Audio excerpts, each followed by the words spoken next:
في سورة أخرى وإذ قال لقمان لابنه وهو يعظه يا بني لا تشرك بالله إن الشرك لظلم عظيم.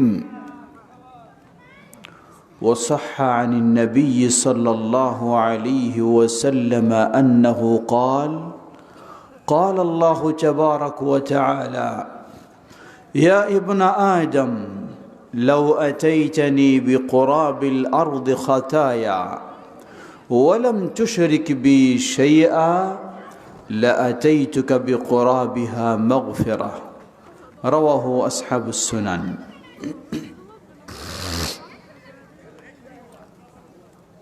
আজকের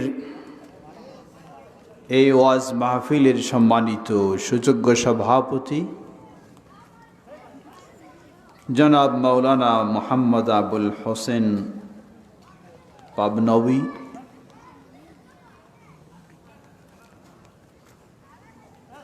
আমন্ত্রিত প্রধান অতিথি, বিশেষ অতিথি, কিছুক্ষণ আগে যিনি অত্যন্ত সামাজিক কিছু সুন্দর দিক নির্দেশনামূলক কথা বললেন, মাদ্রাসার জন্য উদ্বুদ্ধ করলেন, নিজেও তিনি অনুদানের ঘোষণা দিলেন। তার আগে আমরা দীর্ঘক্ষণ বক্তব্য শুনেছি আমাদের অত্যন্ত প্রিয় বিশিষ্ট বাগ্মী শেখ মাসউদুর রহমান, অত্র প্রতিষ্ঠানের সম্মানিত পরিচালক, আমার অত্যন্ত স্নেহভাজন ছাত্র মোহাম্মদ রাফি ওসমান, সমবেত প্রাণপ্রিয় দিনী ভাই ও পর্দার আড়ালের বোনেরা, শুরুতে আবারও প্রশংসা জ্ঞাপন করছি সেই আল্লাহ সুবহানাহু ওয়া তাআলার, যার বিশেষ তৌফিকে আমরা তার দিনের পথে চলার সৌভাগ্য লাভ করেছি। যিনি আমাদেরকে তার দিনের পথে কবুল করেছেন তারই প্রশংসা জ্ঞাপনার্থে বলি আলহামদুলিল্লাহ। সকল প্রশংসা কার? জোরে বলুন কার? জোরে বলুন আলহামদুলিল্লাহ। অতঃপর অসংখ্য সালাতু সালাম পেশ করছি প্রিয় রাসূল মুহাম্মদ সাল্লাল্লাহু আলাইহি ওয়াসাল্লাম, তার আসহাবে কেরাম, আহলে বাইত, শেষ দিবস পর্যন্ত তার প্রতিটি একনিষ্ঠ অনুসারীদের উপর। হামদ সালাতের পরেই কৃতজ্ঞতা জানাচ্ছি যারা আজকের এই সুন্দর মাহফিলের আয়োজন করেছেন। আর এই মাহফিল মূলত আলহাজ ইমাম হোসেন হাফেজিয়া ও কওমি মাদ্রাসার পক্ষ থেকে যারা এই মাদ্রাসা প্রতিষ্ঠা করেছেন ও পরিচালনা করছেন, আল্লাহ সকলকে জাযায়ে খায়ের দান করুন। বিশেষ করে কিছুক্ষণ আগে আমাদের সম্মানিত বিশেষ অতিথির কাছে শুনলাম, যিনি এই দাখিল মাদ্রাসার প্রতিষ্ঠাতা, বিশিষ্ট আলেমে দ্বীন, অত্র এলাকার কৃতি সন্তান, সেই সময়ে বাংলাদেশ জমিয়তে আহলে হাদিসের অত্যন্ত নিবেদিত ব্যক্তি ছিলেন শেখ আব্দুল হাই সালাফি রাহিমাহুল্লাহ। আল্লাহ তাঁর অবদানকে কবুল করে নিন, জান্নাতুল ফেরদাউস নসিব করুন। আজকে যেমন আমরা এই দাখিল মাদ্রাসার প্রতিষ্ঠাতার কথা সানন্দে স্মরণ করছি, দোয়া করছি, একদিন এই ইমাম হোসেন হাফেজিয়া কওমি মাদ্রাসার যারা প্রতিষ্ঠাতা, পরিচালক, শুরুতে যারা অবদান রাখছেন, পরবর্তীতে যারা আসবেন তারাও আপনাদের জন্যই এভাবে আনন্দের সাথে দোয়া করবেন, ঠিক না? তাই আমরা বলবো সেই ক্ষেত্রে আপনারা স্বতঃস্ফূর্তভাবে ভূমিকা রাখবেন। আল্লাহ সবাইকে সে তৌফিক দান করুন। বিশেষ করে কিছুক্ষণ আগে ছোট্ট বাচ্চা দাঁড়িয়ে সকলের সামনে সাহসের সাথে কিভাবে বিশুদ্ধ পদ্ধতিতে জানাজা পড়াতে হয় সেই পরিবেশন আমাদের সামনে করেছে। এতে বোঝা যায় যে এই মাদ্রাসাটি নিশ্চয়ই আমাদের কাজে লাগবে এমন একটি মাদ্রাসা, ঠিক না? হয়তো আমাদের দাখিল মাদ্রাসার সম্মানিত সুপারিনটেন্ডেন্ট সাহেব তিনি নিজে উপস্থিত আছেন, উনিও জানেন একজন ছাত্র দাখিল পরীক্ষা পর্যন্ত পড়ালেখা করে পাশও করছে ভালোভাবে, তাকেও যদি আমরা দাঁড়িয়ে দিই যে তুমি একটু ইমামতি করো, মনে হয় খুব কম জনকেই খুঁজে পাওয়া যাবে, ঠিক না? কারণটা কি? কারণটা হলো এই সিলেবাসের লেখাপড়াটা খুবই দুর্বল হয়ে গেছে। বিশেষ করে বড় সমস্যা হলো দুটো মাদ্রাসা। আমি জাস্ট শুধু একটু আপনাদের ধারণা দেওয়ার জন্য বলছি। দাখিল মাদ্রাসা আলহামদুলিল্লাহ এটি যথেষ্ট অবদান, এর মাধ্যমে আমাদের সন্তানেরা এখানে দাখিল পাশ করে তারপর আরও উচ্চশিক্ষার সুযোগ লাভ করেছে, এটি অবশ্যই প্রয়োজন রয়েছে। কিন্তু সমস্যাটা হলো তাহলে এরপরে আবার কেন আমাদের এই হাফিজিয়া বা কওমি মাদ্রাসা প্রয়োজন? একটা তো আছেই, আরেকটা কেন প্রয়োজন? জবাব, দাখিল মাদ্রাসায় পড়ালেখা করবে, দাখিল তথা এসএসসি সার্টিফিকেট অর্জন করবে, কোথাও গিয়ে আলিম অথবা ইন্টারে এইচএসসিতে ভর্তি হবে, পড়ালেখা করবে, এরপরে সে ইউনিভার্সিটিতেও যেতে পারবে অথবা মাদ্রাসার লাইনে আরও কামিল পর্যন্ত পড়তে পারবে। কিন্তু সব সিলেবাসটাই হলো সরকার কর্তৃক দেওয়া সিলেবাস, যেই সিলেবাসটি হলো হানাফি মাজহাবের আলোকে একটি সিলেবাস। আপনার আমার কিছুই করার নেই, এটি ওস্তাদগণ যারা আছেন তারা জানেন। আমাদের সন্তান আমাদের আকীদায় গড়ে তুলতে হলে, আমাদের আদর্শে গড়ে তুলতে হলে, আমাদের মতো আব্দুল হাই সালাফি রাহিমাহুল্লাহর মতো আলেম তৈরি করতে হলে আমাদেরকে আমাদের সিলেবাসেই তাকে গড়ে তুলতে হবে, এছাড়া সম্ভব হবে না। এটাই প্রয়োজন এই হাফেজিয়া বা কওমি মাদ্রাসা, যেটা নিজস্ব আমাদের সিলেবাসের আলোকে সেখানে ছাত্রদেরকে শিক্ষা দেওয়া সম্ভব। দুটোর সমন্বয় হলো আবার একদিকে এখানে নিজস্ব সিলেবাসে আকীদা মানহাজে বাচ্চারা পড়ালেখা করবে, অপরদিকে তারাই আবার এখানে দাখিল পরীক্ষা দিয়েও ডিগ্রি অর্জন করতে পারবে। এটি আবার সমন্বয় করারও সুযোগ রয়েছে। আপনারা শুনে খুশি হবেন, বাংলাদেশ জমিয়তে আহলে হাদিস এই জাতীয় যেগুলি প্রতিষ্ঠান রয়েছে এগুলিকে মানসম্মত শিক্ষার জন্য, মান উন্নয়নের জন্য একটি বোর্ড গঠন করেছে, বাংলাদেশ আহলে হাদিস তালিমি বোর্ড। এই বোর্ডের অধীনে প্রায় 850 মাদ্রাসা রয়েছে, বলুন আলহামদুলিল্লাহ। 850 মাদ্রাসা। এই 850 মাদ্রাসা বিশেষ করে মিডল ইস্টে, মদিনা, বর্তমান বিশ্বের ইসলামী শিক্ষার অন্যতম শিক্ষা প্রতিষ্ঠান মদিনা ইসলামী ইউনিভার্সিটি সহ মিডল ইস্টের একাধিক ইউনিভার্সিটিতে বাংলাদেশে বেসরকারি 18টি প্রতিষ্ঠান রয়েছে যেগুলির নিবন্ধন রয়েছে। এই 18টির মধ্যে 17টাই রয়েছে এই তালিমি বোর্ডের অধীনে, বলুন আলহামদুলিল্লাহ, বাংলাদেশ জমিয়তে আহলে হাদিসের অধীনে। তাই এই জমিয়তে আহলে হাদিস এই জাতীয় প্রতিষ্ঠানগুলোর যে সুন্দর সিলেবাস দরকার, সুন্দর পাঠ্যপুস্তক দরকার, শিক্ষকের প্রশিক্ষণ দরকার, সেই সাপোর্ট ও সহযোগিতা দিয়ে আসছে। তাই আমরা আশা করব একটি মাদ্রাসা আলহামদুলিল্লাহ দাঁড় হয়ে গেছে, সেটি সুন্দরভাবে চলছে।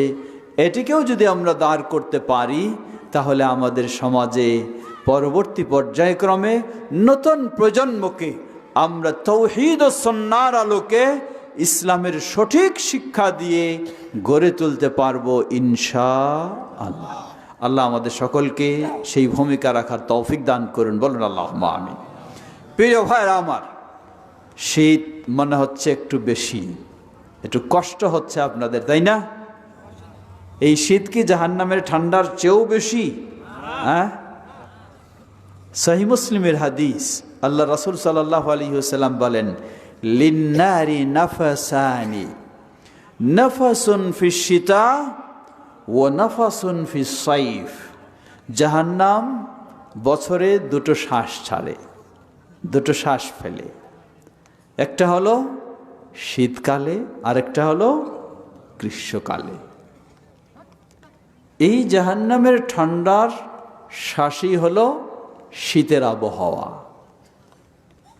গ্রীষ্মকালীন গরমের আবহাওয়া হলো সেই জাহান্নামের ভয়াবহ গরমের শ্বাস। এটাই যদি এতটুকু হয়, তাহলে জাহান্নামের অবস্থাটা কি হতে পারে? আল্লাহ আমাদেরকে সেই জাহান্নাম থেকে হেফাজত করুন, সেই শান্তির জান্নাতের পথে আমাদেরকে চলার তৌফিক দান করুন। প্রিয় ভাইরা আমার আগে প্রিয় ভাজন শেখ মাসউদুর রহমান দীর্ঘক্ষণ বক্তব্য রেখেছেন। আমি খুব দীর্ঘ সময় নেব না, যেহেতু শীতে আসলে বুঝতে পারছি কমপক্ষে ওপর থেকে কিছু কি পড়তেছে, কুয়াশা পড়তেছে। এটাতে হয়তো একটু বেশি আপনারা কষ্ট বা আনইজি ফিল করছেন, এজন্য খুব দীর্ঘ সময় নেব না, স্বল্প সময় একটি ছোট্ট আয়াত পেশ করেছি। আমাদের নতুন প্রজন্ম তারা যদি আদর্শবান হয়, তাহলে বাবা মা উপকৃত হবে, উপকৃত হবে সমাজের মানুষ, উপকৃত হবে দেশ, ঠিক কিনা? কিন্তু এই নতুন প্রজন্ম তারা যদি এই ছোট বয়সেই নষ্ট হয়ে যায়, নেশাগ্রস্ত হয়ে যায়, মাদকাসক্ত হয়ে যায়, বোখাটে হয়ে যায়, ক্ষতিগ্রস্ত হবে সে নিজে, ক্ষতিগ্রস্ত হবে বাবা মা, ক্ষতিগ্রস্ত হবে সমাজ, ক্ষতিগ্রস্ত হবে গোটা দেশ। কারণ এরাই তো আমাদের পরবর্তী দেশের কর্ণধার, এরাই তো আমাদের জায়গাগুলিতে আসবে, এরাই তো প্রশাসনের জায়গায় আসবে।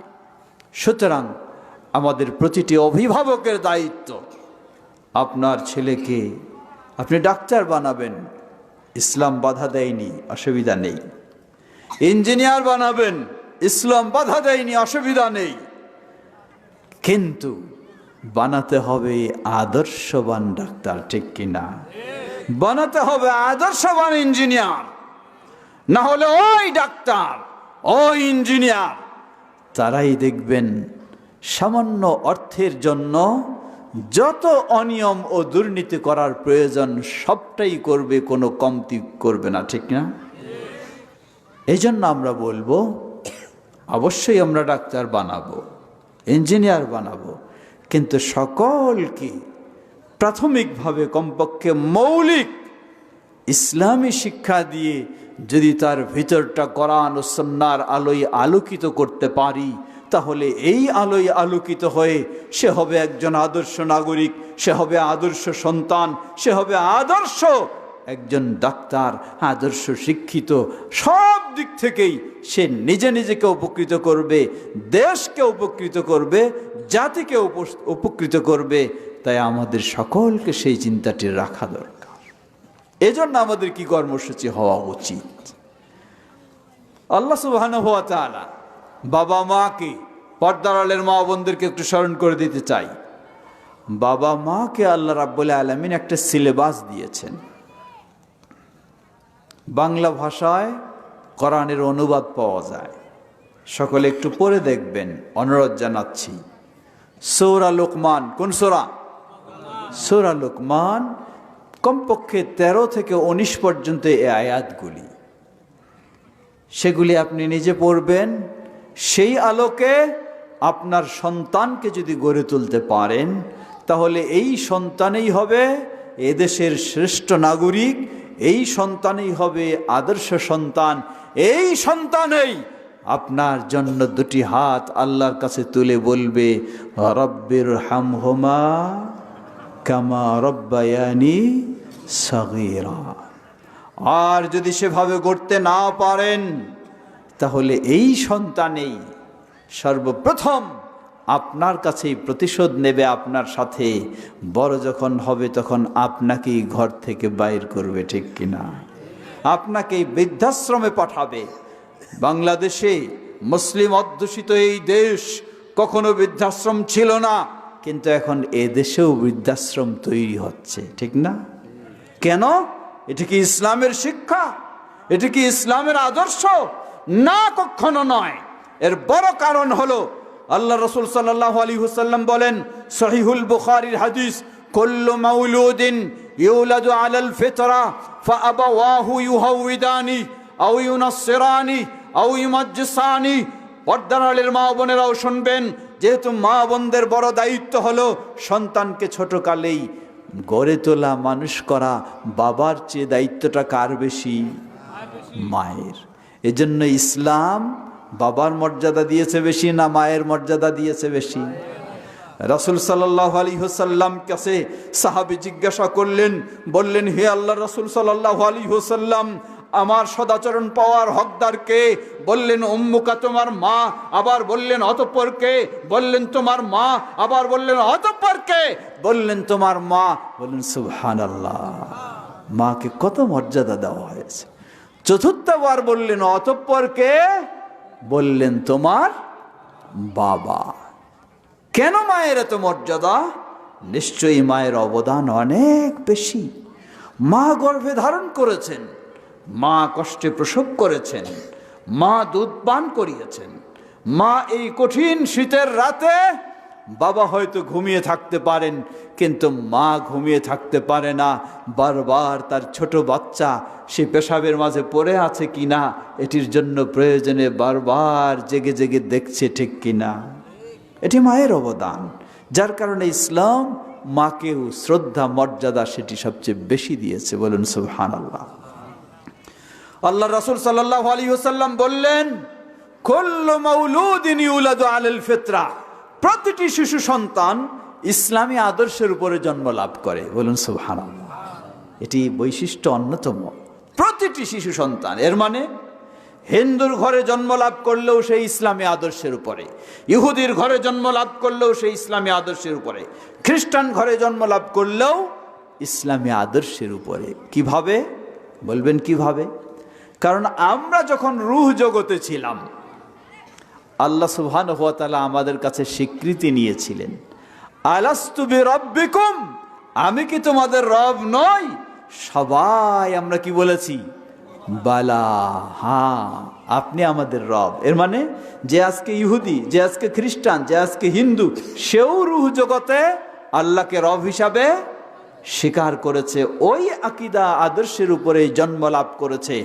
রাসূল সাল্লাল্লাহু আলাইহি ওয়াসাল্লাম বললেন, ফাবাওয়াহু ইউহাউইদানি, ওই বাচ্চাটি ইসলামী আদর্শের উপরে জন্ম লাভ করার পরে তার বাবা মা তাকে ইহুদি বানিয়ে ফেলেছে, অথবা তার বাবা মা তাকে খ্রিস্টান বানিয়ে ফেলেছে, অথবা তার বাবা মা তাকে অগ্নিপূজক বানিয়ে ফেলেছে। কিন্তু আফসোসের সাথে বলতে হয়, আজকে প্রতিটি ইহুদি বাবা মা সন্তানকে ইহুদি বানানোর জন্য সর্বোচ্চ চেষ্টা করে, খ্রিস্টান বাবা মা খ্রিস্টান বানানোর জন্য সর্বোচ্চ চেষ্টা করে, বৌদ্ধ হিন্দু বাবা মা হিন্দু বানানোর জন্য সর্বোচ্চ চেষ্টা করে। কিন্তু মুসলিম বাবা মা কি সেই চেষ্টা করে? তুলনামূলক সেই চেষ্টা নেই। বরং মুসলিম হয়েও আমার সন্তানকে ওই পাশ্চাত্যের আদর্শে আমি গড়ে তোলার জন্য চেষ্টা করছি, ঠিক কিনা? নেই সালাত, নেই দিন, নেই ঈমান, নেই আকীদা, নেই আদর্শ, এমনই ভাবে আমরা তাদেরকে গড়ে তুলছি।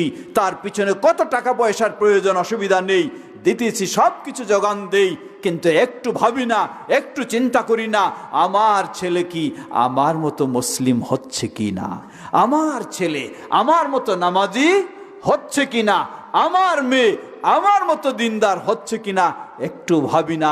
যখন একটু ভাবি না, চিন্তা করি না, যার ফলে এই ছেলে পাশ্চাত্যের আদর্শে গড়ে উঠে, পাশ্চাত্যের নীতি নিয়মের অনুযায়ী সেই পাশ্চাত্যের সন্তানেরা যেমন তাদের বাবা মা বৃদ্ধ হলে পাঠায় কোথায়? বৃদ্ধাশ্রমে। আমাদের সন্তানেরাও সেই আদলে গড়ে উঠছে। তাই আমাদের দেশেও এখন প্রয়োজন হয়ে গেছে কি? বৃদ্ধাশ্রম।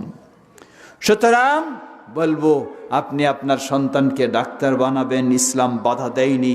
ইঞ্জিনিয়ার বানাবেন, ইসলাম বাধা দেয়নি। কিন্তু ইসলাম বলে আপনি তাকে কমপক্ষে মৌলিক ইসলামী শিক্ষা দেবেন, যাতে সে সব সময় গোটা জীবনটাকে ইসলামের আলোয় আলোকিত করতে পারে। সে লক্ষ্যেই আল্লাহ সুবহানাহু ওয়া তাআলা সূরা লুকমান 13 থেকে 19তম আয়াতগুলিতে সুন্দর নির্দেশনা দিলেন কিভাবে তাকে আল্লাহর বিষয়ে শিক্ষা দেবেন, কিভাবে তাকে ইবাদত শিক্ষা দেবেন, কিভাবে তাকে সামাজিক কালচার শিক্ষা দেবেন, মানুষের সাথে সদাচরণ করবে শিক্ষা দেবেন। সব বিষয়গুলি সংক্ষিপ্তভাবে আল্লাহ তুলে ধরেছেন। আল্লাহ রাব্বুল আলামিন বলেন, وَإِذْ قَالَ لُقْمَانُ لِابْنِهِ وَهُوَ يَعِظُهُ يَا بُنَيَّ لَا تُشْرِكْ بِاللَّهِ إِنَّ الشِّرْكَ لَظُلْمٌ عَظِيمٌ। স্মরণ করুন সেই সময়ের কথা যখন লুকমান তার কলিজার টুকরা প্রিয় বৎসকে উপদেশ দিতে গিয়ে বললেন, হে প্রিয় বৎস, লা তুশরিক বিল্লাহ, তুমি কখনো আল্লাহর সাথে শিরকে লিপ্ত হয়ো না, কারণ ইন্না শিরকা লাযুলমুন আযীম, পৃথিবীর বুকে মহা অন্যায়, মহা অপরাধ, মহা অবিচার হলো কি? শিরক। মনে রাখবেন, আহলুল হাদিসদের বৈশিষ্ট্য, আহলুল হাদিসেরা সব সময় সর্বপ্রথম যে বিষয়টি থেকে মানুষকে সতর্ক করে সেটি কি? শিরক। কেন? কারণ হলো পৃথিবীর বুকে সবচেয়ে বড় অপরাধ কোনটি? সবচেয়ে জঘন্য আল্লাহর কাছে অপরাধ হলো শিরক। এজন্য মুসলিম হিসাবে আমাকে সেই শিরক থেকে বেঁচে থাকতে হবে। মুসলিম হিসাবে আমার দায়িত্ব আমার কলিজার টুকরা সন্তানদেরকেও শিরক মুক্ত হিসাবে গড়ে তুলতে হবে।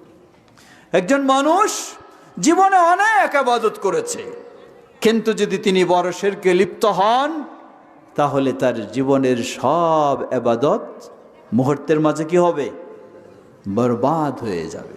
এমন কি যেই জান্নাতের টার্গেটে, যেই জান্নাতের চিন্তায় আপনি সালাত আদায় করেন, আপনি দান সদকা করেন, আপনি রমাদানের সিয়াম পালন করেন, আপনি যাকাত দেন, আপনি ভালো কাজ করেন, আপনি তেলাওয়াত করেন, আপনি পর্দার সাথে চলার চেষ্টা করেন, শিরকে লিপ্ত হলে ওই জান্নাত মুহূর্তের মাঝে হারাম হয়ে যাবে, জাহান্নামে পরিণত হয়ে যাবে। বলুন নাউযুবিল্লাহ। আল্লাহ বলেন সূরা মায়েদা 72 নম্বর আয়াত, ইন্নাহু মান ইউশরিক বিল্লাহ ফাকাদ হারামাল্লাহু আলাইহিল জান্নাহ ওয়া মাওয়াহুন নার ওয়া মা লিয-যালিমিনা মিন আনসার। ইন্নাহু মান ইউশরিক বিল্লাহ, যে আল্লাহর সাথে শিরকে লিপ্ত হয়, ফাকাদ হারামাল্লাহু আলাইহিল জান্নাহ, আল্লাহ তার জন্য জান্নাতকে হারাম করে দেন। নাউযুবিল্লাহ। ওয়া মাওয়াহুন নার, আল্লাহ তার জন্য জাহান্নামকে অপরিহার্য করে দেন। ওয়া মা লিয-যালিমিনা মিন আনসার, এই জালেম মুশরিকদের জন্য আল্লাহর পক্ষ থেকে দুনিয়া আখিরাতে কোনো সাহায্য সহযোগিতা হতে পারে না। শিরকে লিপ্ত হওয়ার কারণে জান্নাত যেমন হারাম হয়ে যায়, শিরকে লিপ্ত হওয়ার কারণে জীবনের দীর্ঘ জীবনের সব ইবাদত মুহূর্তের মাঝে বরবাদ হয়ে যায়।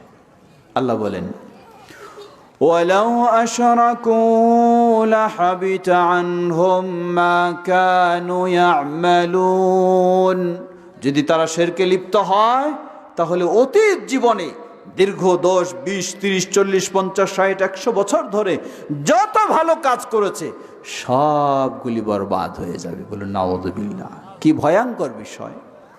কষ্ট করে সালাত আদায় করলেন বছরের পর বছর, কষ্ট করে সিয়াম পালন করলেন, অনেক টাকা পয়সা ব্যয় করে হজ পালন করলেন, কিন্তু শিরকে লিপ্ত হওয়ার কারণে সব বাতিল হয়ে যায়।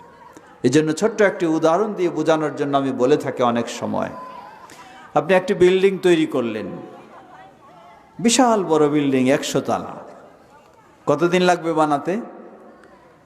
কয়েক বছর লাগবে না? কয়েক বছর লাগবে। কিন্তু এই কয়েক বছরের বিল্ডিংটা ভাঙতে কত বছর লাগবে? কয়েক বছর তো লাগবে নাকি? হ্যাঁ, লাগবে না। কয়েক বছর ধরে বিল্ডিং বানালেন, সেটি ভাঙতে মুহূর্ত প্রয়োজন হবে যদি একটি শক্তিশালী বোমা বিস্ফোরণ ঘটানো হয়, মুহূর্তে শেষ হবে না? এই বোমার নাম কি জানেন? এই বোমার নাম হলো শিরক। কি নাম? শিরক। এর মানে কয়েক বছর ধরে, দীর্ঘ বছর ধরে আপনি ইবাদত করলেন, কত সালাত, কত সিয়াম, কত যাকাত, কত তেলাওয়াত, কত তাসবিহ, কত দরুদ, কিন্তু শিরকে লিপ্ত হওয়ার কারণে মুহূর্তের মাঝে সব বাতিল হয়ে যাবে। ইন্না লিল্লাহ। সুতরাং কে আছে স্বেচ্ছাসেবক? বাচ্চাদেরকে একটু থামানোর ব্যবস্থা নিন। সুতরাং প্রিয় ভাইরা আমার, পর্দার আড়ালে মা বোনেরা, ইবাদত অবশ্যই করব, কিন্তু মনে রাখতে হবে সব সময় আমাকে শিরক থেকে মুক্ত থাকতে হবে। লক্ষ্য করুন, আল্লাহ সুবহানাহু ওয়া তাআলা কি সুসংবাদ দিয়েছেন। একজন মানুষ মাত্রই তার ভুল হতে পারে, অসম্ভব নয়।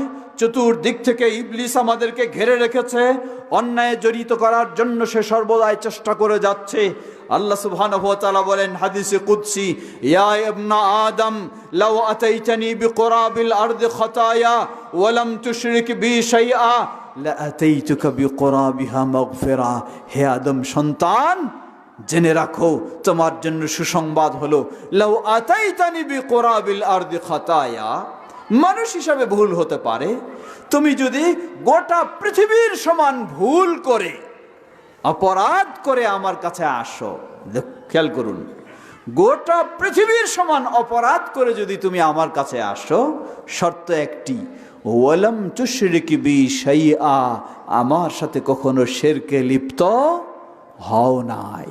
সুসংবাদ, লা আতাইতুকা বিকুরাবিহা মাগফিরা, তাহলে আমিও তোমাকে গোটা পৃথিবীর সমান ক্ষমা দান করব। বলেন সুবহানাল্লাহ, সুবহানাল্লাহ।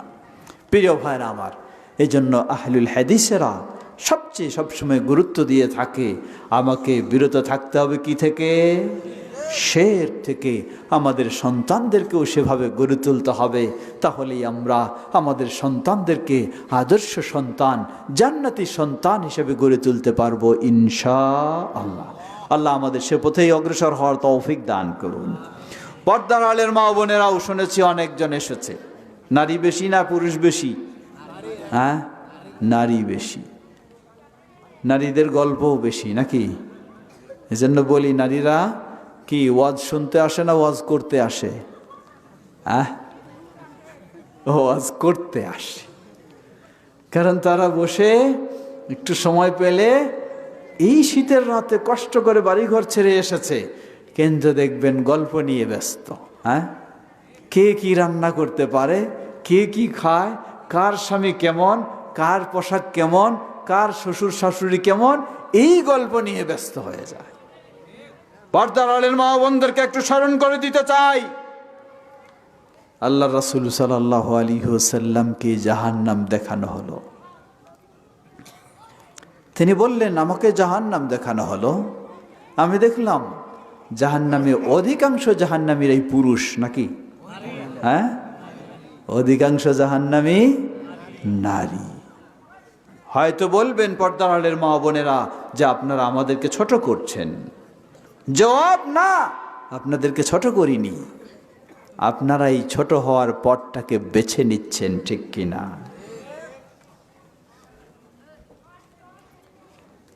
একজন মহিলা সাহাবী প্রশ্ন করে বসলেন, হে আল্লাহ রাসূল সাল্লাল্লাহু আলাইহি ওয়াসাল্লাম, অধিকাংশই নারী জাহান্নামী, কারণটা কি, অপরাধটা কি বলুন? বললেন ইয়াকফুরুনাল আশির, তাদের অপরাধটা হলো তারা স্বামীর প্রতি বেশি কি কৃতজ্ঞ না অকৃতজ্ঞ? অকৃতজ্ঞ। এমনকি ব্যাখ্যা দিয়ে বললেন কোন দিকে মা বোনদের জায়গাটা? সরাসরি না, মা বোনদের কাছে কি আওয়াজ যায়?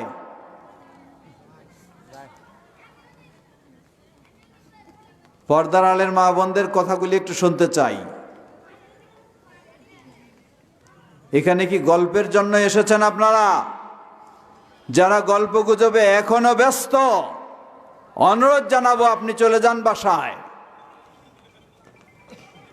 আর যারা গল্প করে তাদেরকে হয় বন্ধ করতে বলুন, নয় বাসা যাওয়ার কথা বলুন।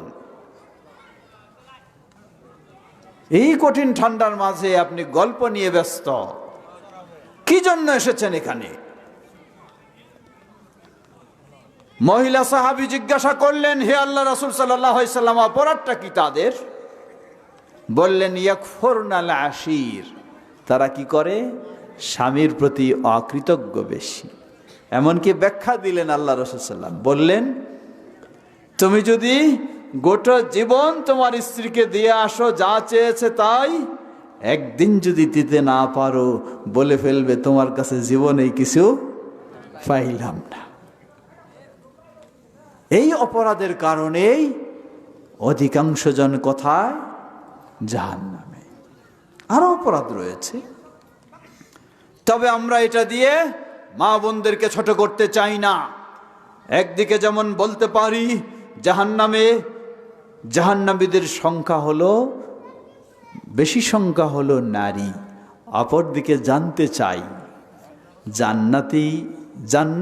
জান্নাতীদের বেশি সংখ্যা নারী না পুরুষ? এবার বলেন তো দেখি। পুরুষ, মাশাআল্লাহ, পুরুষ ভাইরা খুব আনন্দে বলতেছে পুরুষ। হ্যাঁ, জেনে নিন, পর্দার আলের বোনেরা শুনবেন, আল্লাহ রাসূল সাল্লাল্লাহু আলাইহি সাল্লাম বলেন, হাদিস সহিহ, প্রতিটি জান্নাতীর জন্য জাওজাতান, দুজন স্ত্রী থাকবে। বলেন সুবহানাল্লাহ। প্রতিটি জান্নাতি পুরুষের জন্য দুজন স্ত্রী থাকবে। হুর তো আছে আলাদা, তাহলে প্রতিটি জান্নাতি পুরুষের জন্য যদি দুজন স্ত্রী হয়, তাহলে এখন জান্নাতের নারীর সংখ্যা বেশি না পুরুষের সংখ্যা বেশি? হ্যাঁ, উদাহরণস্বরূপ 1 লক্ষ যদি পুরুষ জান্নাতি হয়, প্রতিজনের জন্য যদি 2 জন স্ত্রী থাকে, তাহলে নারী কয় লক্ষ? 2 লক্ষ। মানে কি? দ্বিগুণ। মানে কি? মানে হলো দ্বিগুণ। এটি হাদিসের কথা, আমার কথা নয়। আল্লাহ রাসূল সাল্লাল্লাহু আলাইহি ওয়াসাল্লাম বললেন, জান্নাতের প্রতিটি পুরুষের জন্য 2 জন করে স্ত্রী থাকবে। এর মানে জান্নাতি নারী এর সংখ্যা হলো পুরুষের চেয়ে দ্বিগুণ। বলুন সুবহানাল্লাহ। সুতরাং মা বোনদেরকে বলতে চাই, ওই এক হাদিস শুনেই শুধু মন খারাপ নয়, আরেক হাদিস শুনে একটু আনন্দ প্রকাশ করুন, যাতে আপনি জান্নাতি হতে পারেন। তবে জান্নাতি হওয়ার কাজ করতে হবে। পুরুষ যেহেতু জান্নাতেও কম, জাহান্নামেও যেমন কম, জান্নাতেও কম। মাহফিলে কে কম? মাহফিলেও কি পুরুষ কম, মাহফিলেও পুরুষ কম। তো জান্নাতে নারীরা বেশি কেন? তাদের জান্নাতে যাওয়াটাও কঠিন না সহজ? সহজ। বলুন সুবহানাল্লাহ। একজন পুরুষের বহু দায়িত্ব রয়েছে, কিন্তু একজন মেয়ে মানুষের জান্নাতে যাওয়ার জন্য আল্লাহ রাসূল সাল্লাল্লাহু আলাইহি ওয়াসাল্লাম বলেন, আইয়ু ইমরাআতিন সাল্লাত খামসাহা, কোন মুসলিম নারী যদি দিনরাত 24 ঘন্টায় 5 ওয়াক্ত সালাত আদায় করে। কয় ওয়াক্ত? 5 ওয়াক্ত। তবে সালাত আদায় করতে হবে কেমন? মন মতো না, সালাত আদায় করতে হবে 1400 বছর আগেই সেই ঘোষণা দিয়েছেন, সাল্লু কামা রাআইতুমুনি উসাল্লি, যেভাবে তোমরা আমাকে দেখেছ সেভাবেই তোমরা সালাত আদায় করো। পুরুষ হলেও সেভাবে, নারী হলেও সেভাবে। আমাদের সমাজে কিছু নারীদের সালাতের ভিন্নতা প্রকাশ করা হয়। তা হলো তারা হাত বাঁধবে ভিন্নভাবে, রুকু করবে ভিন্নভাবে, সেজদা দেবে হাত পাগুলি সব মাটিতে জড়ায়, প্রায় শুয়ে সেজদা দেবে। এভাবে সালাত আদায় করলে সালাত কখনো সহিহ হাদিসের আলোকে হবে না, এবং সেই সালাত আল্লাহর কাছে গ্রহণযোগ্য হওয়ারও আশা করা যায় না। এজন্য সহিহ হাদিসের আলোকে আমরা বলবো, নারী পুরুষ উভয়ের সালাতের মাঝে মৌলিক কিছু পার্থক্য রয়েছে, কিন্তু উঠা বসা, রুকু, সেজদা, হাত বাঁধা, হাত তোলা, সেগুলির ক্ষেত্রে সহিহ হাদিসের আলোকে নারী পুরুষের মাঝে কোনো পার্থক্য নেই। একই নিয়ম, কোনো পার্থক্য নেই। একজন পুরুষ যেভাবে 7 অঙ্গের উপরে সুন্দরভাবে সেজদা দেয়, একজন মেয়েও সেভাবে সেজদা দেবে। তারপর তার পোশাক থাকবে। একজন পুরুষ যেভাবে পিঠটাকে সোজা করে, মাথা, পিঠ, মাজা রুকু করে, একজন মেয়ে মানুষকেও সেভাবে রুকু করতে হবে। পর্দার আড়ালের মা বোনদেরকে স্মরণ করে দিতে চাই, আল্লাহ রাসূল সাল্লাম বললেন, কোন মুসলিম নারী যদি দিনরাত 24 ঘন্টায় 5 ওয়াক্ত সালাত আদায় করে, ওয়াহাফিজাত ওয়াসামাত শাহরাহা, রমাদানের সিয়াম পালন করে, ওয়াহাফিজাত ফারজাহা, এবং পর্দার সাথে জীবন যাপন করে, ওয়া আতাত বালাহা, এখানে খুঁজে নেবেন। রাসূল সাল্লাম বললেন, বেশি জাহান্নামী হওয়ার কারণ হলো স্বামীর প্রতি অকৃতজ্ঞ। এখানে চতুর্থ বৈশিষ্ট্য বললেন, ওয়া আতাত বালাহা, স্বামীর সাথে ভালো আচরণ করে, ঝগড়া করে না, স্বামীর সাথে সদাচরণ করে, স্বামীর আনুগত্য করে। এর মানে এই নয় আপনি আবার ইচ্ছা মতো গালিগালাজ আর ধমক টমক শুরু করবেন আর বলবেন তোমারে তো মানতেই হবে, না হলে জান্নাত পাবা না, নাকি? তা কখনো হতে পারে না। ইসলাম কারো প্রতি অবিচার করেনি। আপনাকেও সদাচরণ করতে হবে, তাকেও সদাচরণ করতে হবে। রাসূল সাল্লাল্লাহু আলাইহি সাল্লাম বললেন, কোন মুসলিম নারীর মাঝে যদি এই 4টি বৈশিষ্ট্য পাওয়া যায়, ওই মুসলিম নারী দুনিয়ার জীবনে যিনি কষ্ট করে সালাত আদায় করেছেন, কষ্ট করে সিয়াম পালন করেছেন, কষ্ট করে পর্দার সাথে জীবন যাপন করেছেন, কষ্ট করে স্বামীর সাথে ভালো আচরণ করেছেন, অনেক ধৈর্যের পরিচয় দিয়েছেন, এই কষ্ট করে এই বৈশিষ্ট্যগুলি অর্জন করার কারণে কিয়ামতের কঠিন বিভীষিকাময় দিনে ওই মুসলিম নারীকে বলা হবে, কিলা লাহা দুখুলিল জান্নাতা বিআইয়ি বাবিন শি'তি, তোমার সামনে জান্নাতের সব দরজাগুলিকে খুলে দেওয়া হয়েছে, যেই দরজা দিয়ে ইচ্ছা হয় সেই দরজা দিয়েই তুমি জান্নাতে প্রবেশ করো। বলুন সুবহানাল্লাহ, সুবহানাল্লাহ। কত সহজ, কত সহজ। পর্দার আড়ালের মা বোনদেরকে স্মরণ করে দিতে চাই, বেশি কিছু দরকার নেই। এই হাদিসটিকে আপনার জীবনের পাথেয় হিসেবে গ্রহণ করুন, জান্নাত আপনার জন্য নিশ্চিত হবে ইনশাআল্লাহ। নারী কারা? তারা কি ভিন্ন, না আমাদের সাথে সম্পর্ক রয়েছে? জবাব, নারী ভিন্ন কেউ নয়। হয় আমার মা, অথবা আমার স্ত্রী, অথবা আমার মেয়ে, অথবা আমার বোন, এর বাইরে তো আর কেউ নয়, ঠিক না? যদি এর বাইরে কেউ নয়, তাহলে আমার মা যদি জান্নাতি হয়, সেভাবে যাওয়ার সৌভাগ্য পায়, তাহলে কতই না আমার জন্য আনন্দের বিষয়। অতএব সন্তান হিসাবে আমার দায়িত্ব মাকে সহযোগিতা দেওয়া, মা যেন সেই বৈশিষ্ট্যগুলি অর্জন করতে পারে। স্বামী হিসাবে আমার দায়িত্ব আমার স্ত্রীকে সেভাবে পরিচালনা করা। বাবা হিসাবে আমার দায়িত্ব আমার কলিজার টুকরা মেয়েকে সেভাবে গড়ে তোলা। ভাই হিসাবে আমার দায়িত্ব আমার বোনকে সেভাবে গড়ে তোলা। চেষ্টা করব তো ইনশাআল্লাহ। আল্লাহ আমাদের সকলকে সে তৌফিক দান করুন। তবে সব কিছুর ক্ষেত্রে মনে রাখতে হবে, এই 4টি বৈশিষ্ট্য অর্জন করলে যেমন জান্নাত সহজ, কিন্তু শর্ত হলো কি থেকে বিরত থাকতে হবে? ওই কথা ভোলা যাবে না, ওই কথা ভোলা যাবে না। আপনি যতই সালাত আদায় করেন, যতই সিয়াম পালন করেন, যতই ইসলামের বিধিবিধানগুলি মেনে চলেন, যদি শিরকে লিপ্ত হয়ে যান তাহলে পরিণতি খুবই ভয়াবহ। সুতরাং সর্বদাই শিরক থেকে বিরত থাকব, তাওহীদের পথে চলব, সুন্নাহকে আঁকড়ে ধরব, বিদআত থেকে বিরত থাকব। আমরা যেন সেভাবেই ইসলাম মেনে চলতে পারি। আল্লাহ আমাদের সকলকে সে তৌফিক দান করুন। বুঝতে পারছি কষ্ট হচ্ছে আপনাদের সকলের, দীর্ঘ করতে চাই না, কারণ একদিনেই তো সব শুনতে হবে এমন নয়। খালি এই 4টি কথা মনে রাখবেন। প্রথম হলো তাওহীদ, আল্লাহর তাওহীদ, একত্ববাদের পথে চলতে হবে। দ্বিতীয় হলো কি থেকে বিরত থাকতে হবে? শিরক থেকে বিরত থাকতে হবে। তৃতীয় হলো সুন্নাহ আঁকড়ে ধরতে হবে। চতুর্থ হলো কি থেকে বিরত থাকতে হবে? বেদাত থেকে বিরত থাকতে হবে। ব্যক্তিগত জীবনে বলুন, সামাজিক জীবনে বলুন, পারিবারিক জীবনে বলুন, রাষ্ট্রীয় জীবনে বলুন, সব ক্ষেত্রে যদি আমরা এই চারটি বিষয়ের গুরুত্ব দেই, দুটিকে আমরা আঁকড়ে ধরব আর দুটি থেকে বিরত থাকব, তাহলে ইনশাআল্লাহ আপনি নিশ্চিত জান্নাতি হবেন ইনশাআল্লাহ। আল্লাহ আমাদের সকলকে সেভাবেই জান্নাতের পথে অগ্রসর হওয়ার তৌফিক দান করুন। এবং যেই মাদ্রাসার আয়োজন আজকে, সেই মাদ্রাসার আলোকে যেন আমাদের সন্তানদেরকেও জান্নাতি সন্তান হিসেবে গড়ে তুলতে পারি, আল্লাহ আমাদের সকলকে সে তৌফিক দান করুন। প্রিয় ভাইয়ের আমার, শেষ কথা বলতে চাই, এ মাদ্রাসা এটি আপনাদের মাদ্রাসা। এটিকে গড়ার জন্য আপনার ছেলে মেয়েকে এ মাদ্রাসায় দিতে হবে। কারণ যতক্ষণ আমার ছেলে মেয়েকে মাদ্রাসায় দেব না, ততক্ষণ মাদ্রাসা ভালো করার চিন্তা আমার থাকবে না। এক সময় অতীতে চিন্তা ছিল মানুষের যে মাদ্রাসা মানেই হলো কি ফকির মিসকিনের পথ, ফকির মিসকিনের জায়গা, ঠিক না? এখন আলহামদুলিল্লাহ আমরা ঢাকা শহরে থাকি, সেখানে আমরা বুঝি, দেখি যে মানুষ এখন অনেক আগ্রহের সাথে মাদ্রাসার দিকে ঝুঁকে পড়েছে। বলুন আলহামদুলিল্লাহ।